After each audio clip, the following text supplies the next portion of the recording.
चांगलं वाचतात आणि काय तुम्ही हे करताय एवढं चांगलं नाही व्यवस्थित वाचतात मग काय नाही खरोखर व्यवस्थित वाचतात नाही पण काय तुम्ही हे करता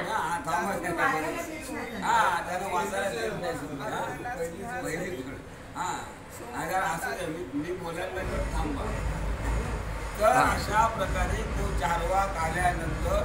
तो चारवाक धर्माला असं बोलून झाल्याबरोबर सगळ्या ऋषीने त्याला सांगितलं हे मूर्खा तुला अक्कल आहे की आणि शाप देऊन त्याला जाळून टाकला कोणाला चारवाक त्या नास्तिकाला मध्ये असणाऱ्या चारवाकाला आपण काय केलं पाहिजे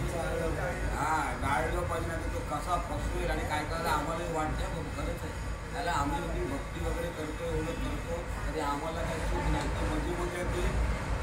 गाडी तर फिरते असं वाटते पण त्याच्यामधून आपण मात केली पाहिजे आता एवढं पान समजा खाली आलं ना मग वाचतं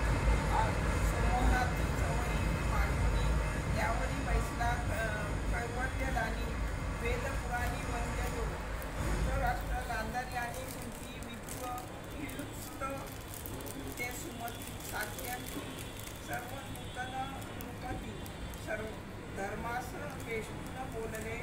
न कळता धर्मरायासी अष्टादश धान्य राशी शस्त्र वस्त्र रत्नधनासी ठाई ठाई ठेविले धर्मास म्हणे जगन्नाथ सखया नेत्र झाकून त्वरित शरीर राशीवरी ठेवा हात शुभाशुभ शकून पाहे मग धर्मरायाचा हात धनधान्य राशीवर पडत जयकार करीत समस्त ब्रह्मनी भद्र पुढे असे पिंपळ शमी पलाश त्यांच्या समिधा आणल्या बहुपस पंचपल्लव सप्तमृत्विका विशेष पंचामृते सिद्ध केली रत्नजडित केला कलश सद्य अभिषेका वया धर्मराज सिंहासन तेज म्हणून बघा सूर्याचं आपल्या आमच्या शिवमाचं सुद्धा सोन्याचं आसन 32 मन सोनं होतं सिंहासन कोणाचं शिवाजी महाराज आता त्यावेळेला सोनं भरपूर होतं म्हणजे धर्माचं किती असेल किती 1000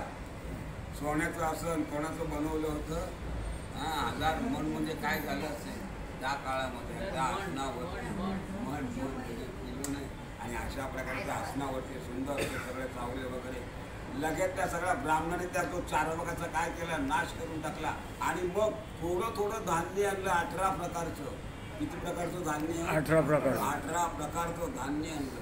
18 प्रकारचं धान्य आणून थोडं सांगितलं भगवान धर्मराजा या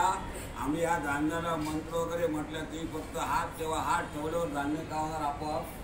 धर्म आहे ना धर्माचा हात लावल्यावर धान्य का ओढतो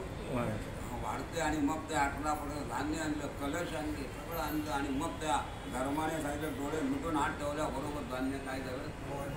शिवाजीच्या काळात सुद्धा शिवाजीचं नुसतं त्यानं काय केलं की सोनं आपोआप का होतं कांता मिळत जातं कारण काय होते गो ब्राह्मण प्रतिपालक त्यानंतर पण राहिले फक्त शिवाजी इथेच का होते म्हणून अजूनही त्यांचं काय घेतलं जातं गो ब्राह्मण प्रतिपालक मराठी सरकार राजा होऊ शकला असं त्याच्यानंतर राजा खूप झाले पण शिवाजी सारखा बाहेरच्या जगात पण त्यांचे अजून शिवाजी सारखा होणे आदर्श आहेत त्यांच्या त्याचा धर्माने आणि नीतीने वागणारा राजा होता आपल्या प्रजेकरता आपला जीव देणारा राजा होता आणि आताचे राजे आमच्या प्रजेचा जीव घेतील आणि राज्य त्याच्यामध्ये काय आहे फरक आहे असो अशा प्रकारे झालं ते खालचं पान संपलं की मला सांग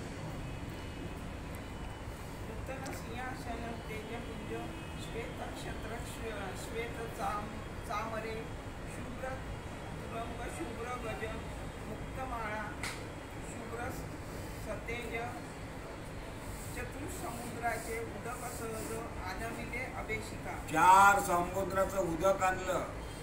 गंगा गोदावरी सतुरसावळे त्यांचं सगळं उदक आणलं कशाला करायला अभिषेक 4 समुद्रांचं उदक कोणावरती धर्मराजावर सगळे आणि उत्तम प्रकारे सगळं सफेद वस्त्र सफेद धवल धर्माचं वस्त्र कुठलं आहे धवल पांढरं शुभ्र धवल पांढरं शुभ्र वारकरी बघा नेहमी कुठले कपडे टाकतात सगळे त्यांचे ते लेंगे सदरे वगैरे कसे असतात सगळे अशा प्रकारे येतात. पंढरपूरला गेलो आपण आषाढीला वगैरे सगळा तो सफेद सफेद काय दिसतो बरं तर क्वचित एखादा असला आमच्यासारखा तर आपलं तिथं चमकतो. अशा प्रकारे त्या प्रकारे आपल्याला नाट्यावर बसवलंय काय होतं पण ऐकूया बोला पुंडलिक कर दे हरी विठ्ठल श्री